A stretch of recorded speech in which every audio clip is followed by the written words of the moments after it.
আপনারা দেখছেন Alipur Times.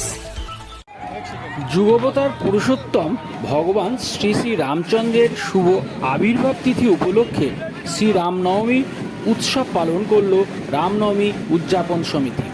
28শে March বিকেলে ঠাকুরপুকুর থানার সামনে থেকে একটি বর্ণাঢ্য শোভাযাত্রা শুরু হয়, যা বেহালা পাঠকপাড়া হয়ে বেহালা বর্ণশ্রী কলেজের মাঠে শেষ হয়।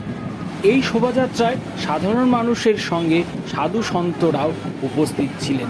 এরও পাশাপাশি উপস্থিত ছিলেন আগামী বিধানসভায় বেহালা পশ্চিম ও পূর্বের বিজেপির মনোনীত প্রার্থী ইন্দ্রনীল খা ও সুনীল মহারাজ।